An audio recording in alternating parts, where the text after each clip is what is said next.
agora ex-ministro dos Direitos Humanos, pois é, foi demitido. Agora à noite, o presidente Lula divulgou nota anunciando que demitiu o ministro dos Direitos Humanos, Silvio Almeida, por causa do episódio de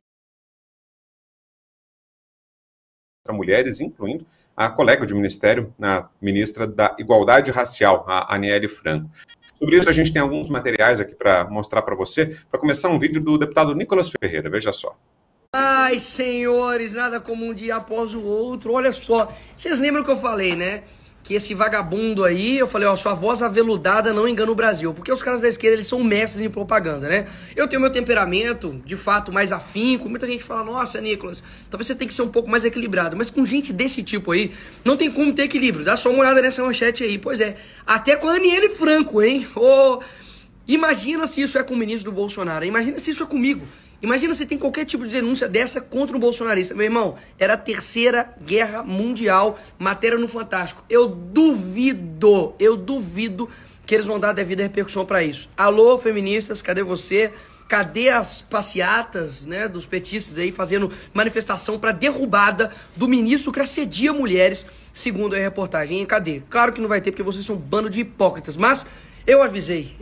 Ai... É muito bom estar do lado certo. Ou seja, se isso aí proceder e for verdade, quer dizer que o ministro dos Direitos Humanos do Lula, ele assedia mulheres. E ele, negro, que defende os negros, estava assediando uma negra, que é a Aniele Franco. Mas para a esquerda, nada disso importa. Afinal de contas, o problema não é o assédio, é quem assedia, não é mesmo? Mas eu avisei. Senhora presidente, boa tarde. Boa tarde, ministro. Da forma como o ministro fala, parece que ele é ministro dos Direitos Humanos da Suíça, Dinamarca. Poxa, ministro, mais uma vez, tua fala aveludada não consegue esconder a realidade. Ah, porque o Ministério dos Direitos Humanos está ao lado das vítimas. Que vítima? Que violência vocês estão combatendo? Ou pessoas vocês estão ajudando? Você acha que o brasileiro realmente cai nessa balela? Eu sei que durante muito tempo vocês não tiveram oposição aqui. Era tudo novo isso para vocês. Porque vocês dominaram, né, o país e nunca teve alguém para falar o contrário. Mas isso é um mínimo. Por muito menos eu sou acusado de golpista. Por muito menos deputados dessa casa, somente por serem opositores do teu governo, nós somos chamados de genocidas. Ou seja, o que o senhor espera de que a população brasileira o acuse? Do senhor ser inocente? Oh, o senhor deve ser um lírio do campo mesmo. Porque, afinal de contas, o deputado não pode nem lhe fazer uma pergunta que o senhor se sente sensível e não pode responder e acha que ele está fazendo insinuações ao senhor. Por favor, tenha postura de ministro de Estado. O senhor não é ativista. Pelo menos não deveria ser. O senhor não deve ter uma postura de presidente do DCE. Por mais que o senhor tenha essa postura, o senhor é ministro de Estado. E pode ter certeza que enquanto a gente estiver aqui, a gente vai expor a verdade e a tua fala aveludada não consegue enganar o Brasil mais uma vez. Obrigado, ministro. Volte sempre. Bom, a gente tem também aqui outras duas postagens, olha só. A primeira delas é uma fala da esposa do Silvio Almeida. Ela defendeu o marido, pode colocar, Cláudio, por gentileza, dizendo que ele está sendo atacado porque é negro. E a outra é a foto que foi postada logo depois que surgiu o episódio, a foto postada pela Janja, dando um beijo na Aniele Franco, que já foi a senha para todo mundo entender que o Silvio Almeida seria demitido, né? Se a Janja estava do lado da Aniele, a Janja hoje representa praticamente a presidência da República, é ela quem toma as decisões do governo federal. Se ela estava do lado da Aniele, foi o recado de que o Silvio Almeida logo seria demitido. Foi o que aconteceu agora. Constar, começa contigo, suas impressões todas sobre esse caso, sobre todos esses aspectos aí. Vamos lá, já vai tarde esse aí, né? Mas por outros motivos já devia ter caído há muito tempo. Na verdade, não devia existir esse ministério. Foi tema da minha coluna mais cedo para a Gazeta do Povo. Ele é um marxista radical, tratado por muita gente como um grande intelectual, com livros e tudo. Aliás, parênteses, que postura constrangedora da moça da CNN Brasil, né? Dizendo que nós, brancos, temos que aprender a não odiar, a não matar negros, né? Porra, fala por ela mesma, eu nunca branco seja negro. Estatisticamente falando, a maior parte de assassinatos contra negros vem de negros, então isso é tudo uma balela. E é daí que eu queria partir, né? O ministério desse sujeito aí é inútil, tinha que ser fechado junto com ele, né? É o direito dos manos, porque direitos humanos deveria ser o quê? Isonomia, enxergando como a justiça, né, que é cega, todo mundo independentemente de sexo, raça, classe, Eles não fazem nada disso, eles abraçam a política identitária, como disse o Nicolas, né? O que importa para eles é quem, nunca o quê. Se o filho do Lula foi acusado de espancar a mulher, abafam o caso.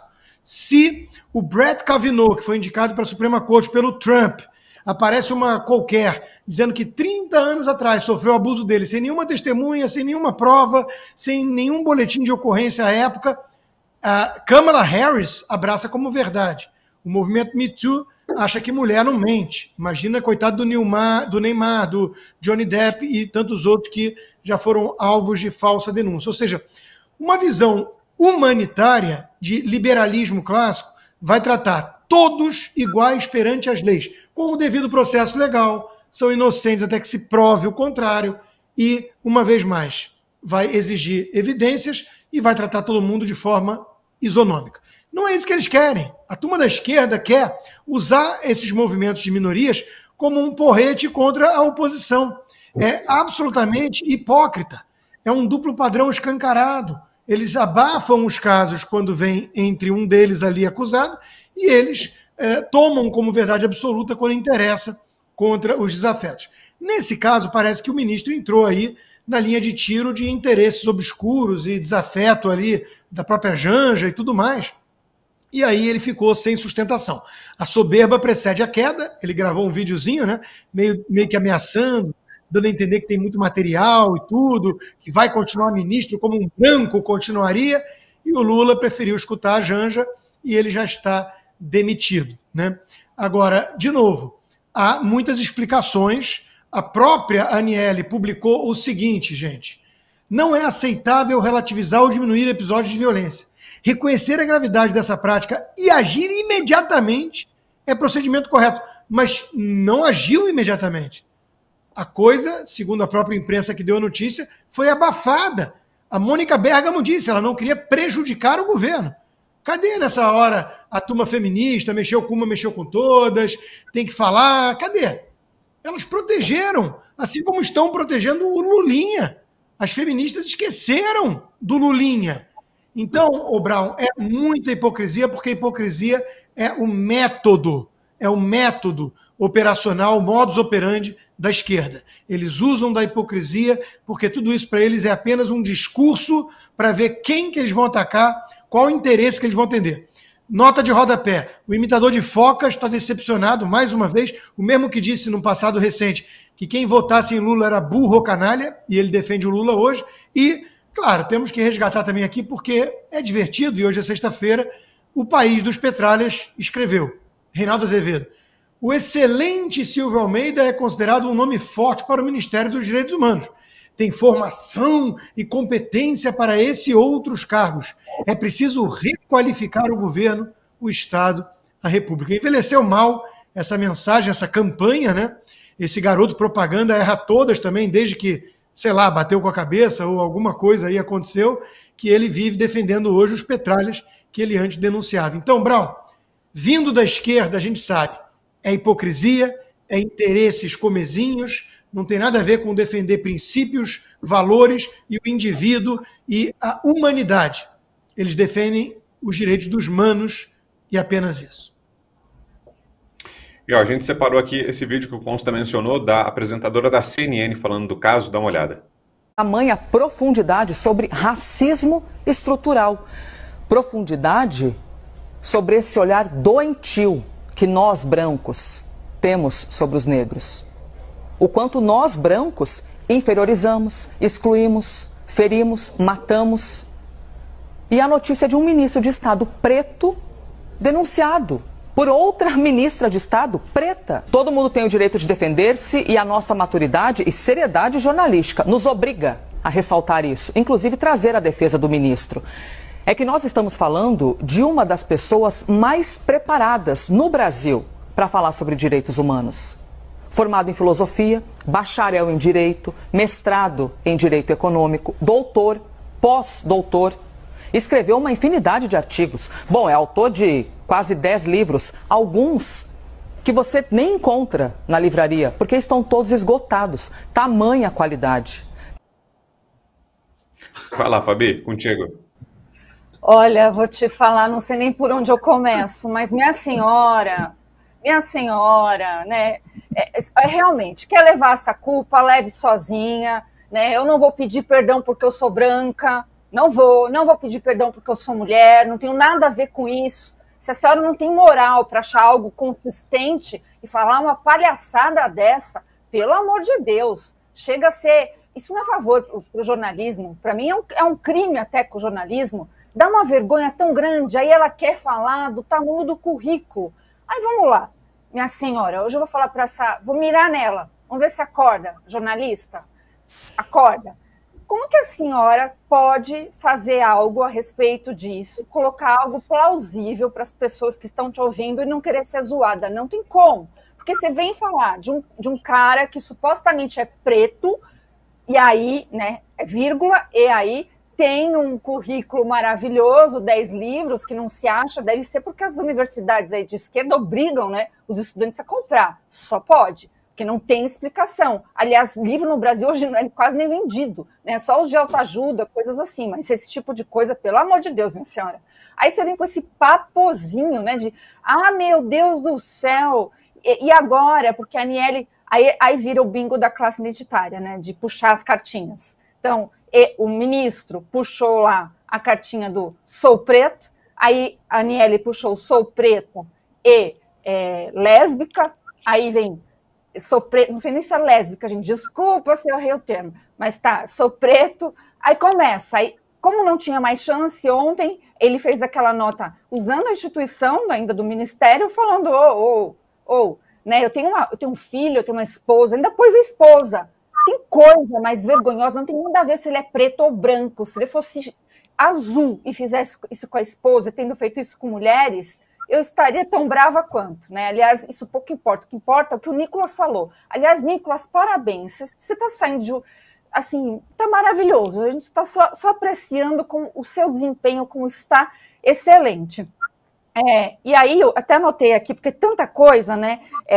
O Nicolas falou uma coisa bem importante, que esse ministro não aguentava as perguntas porque ele se fazia de sensível e também, né, se blindava. Aí a gente vê aquela foto aí que a gente já passou da Janja dando aquele beijo de benção, né? Benção, maninha.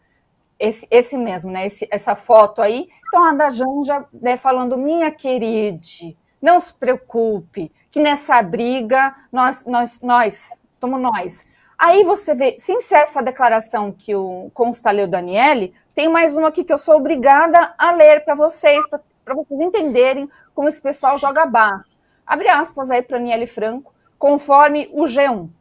Tentativa de culpabilizar, desqualificar, constranger ou pressionar vítimas a falar em momentos de dor e vulnerabilidade também não cabem, pois só alimentam o ciclo de violência. Fecha aspas. Aniele, minha querida, você por acaso está vendo o ciclo de violência que está ocorrendo por aí? Ou você está só focada na sua própria dor? Que historinha é essa? A gente está sabendo aí que está rolando coisa, aí está vindo denúncias do quanto é jeito, que você sabia. Então agora você vai dizer, é porque a gente não pode expor. Como não pode expor? Só um exemplo, viu, Aniele? É fato. Não adianta vocês irem com esses mimimis. Sabe qual que é o fato? O João de Deus, nem sei se ele está preso ou está solto, porque o Brasil é uma palhaçada, mas o João de Deus só foi pego porque uma mulher lá fora teve a coragem de expor a própria dor. E aí, quando veio aquele lote de mulheres que sofreram e passaram a cara para poder tentar culpabilizar um monstro e fazer ele parar de agir, porque do João de Deus realmente eu não tenho dúvida, né? Não dá para falar. E Me Too? Que Me Too? Me Too a quem? Porque Me Too a mim não é Me Too ninguém, né? Porque Me Too, para fazer movimento contra a causa da mulher nas horas que precisa, a gente não tem. Alguém do Me Too entrou em contato com algum órgão para defender os direitos da Débora? A cabeleireira? Não, né? E alguém dos direitos humanos? Entrou? Não. E o Ministério da Mulher? Também não entrou, né? Só para saber. Vocês são uns belos de uns cretinos. Fala, Serrão. Olha, quem pensava que o ministro Alexandre de Moraes é que mandava no governo, hoje ficou decepcionado. Quem manda mesmo é a Janja. Foi ela quem demitiu o Silvio Almeida. E não foi só por esse episódio. Esse episódio agora foi uma gota d'água conveniente. A Janja já estava PT da vida com o Silvio Almeida quando ele demitiu no início do governo um queridinho dela, que é o advogado Ariel Castro, defensor aí dos supostos direitos dos manos, né? E a Janja já estava com ele no radar lá de trás. E agora pôde consumar o fato, porque a Arielle Franco e outros e outras confirmaram que o ministro cometeu, sim, assédio ou a tal... Os termos podem variar, o que você quiser fazer. A Arielle pegou pesado. Ela deixou claro, ela disse que sim, que ela sofreu assédio com palavras e ações. A coisa não foi brincadeira, não. Ela disse isso para o Lula, então a Janja quer que manda embora, então vamos embora, demitiu. É isso, foi assim que a coisa aconteceu. Agora, vamos lá. Esse ministro, ele era a máxima expressão woke no governo federal. Ele era o expoente, o pseudo-intelectual dessa defesa idiotice de várias ideias erradas fora do lugar. A teoria que ele tem sobre racismo estrutural é uma das maiores ignorâncias já escritas na história do Brasil, na história da ciência política, da antropologia, é de uma estupidez total. Você falar em racismo estrutural numa sociedade como a nossa, de formação euro-afro-ameríndia, isso escrito por um negro que é da academia deveria gerar vergonha. Isso deveria ser jogado no lixo, esse livro. É um absurdo. E o pseudo-intelectualismo da esquerda tupiniquim coloca esse cara num pedestal. Aí vem a mocinha jornalista branca, meu Deus do céu, fazer aquela defesa ali. Filha, você jura que você leu os livros desse rapaz? Não leu, não é possível que você tenha lido. Se você lesse e se você tivesse o domínio de conceitos corretos, você não falaria a bobagem que você falou ainda agora. Então, é duro. Felizmente, no Brasil e no mundo, a temporada não está boa para a turma woke. A turma woke está entrando pelo cano, as pessoas estão acordando para o quanto elas foram iludidas por isso. E um outro fato também antropológico tupiniquim. Lula colocou o preto no branco, mas foi a Janja quem apertou o botão. E outro detalhe, a temporada definitivamente não está boa para os carecas no Brasil, sejam eles pretos, sejam eles brancos. Oi, Fabi. Eu só ia completar, que é nessa hora que eu agradeço por a gente não ter... Se tivéssemos, era a Janja que iria selecionar os países. Misericórdia. Era isso. Pois é.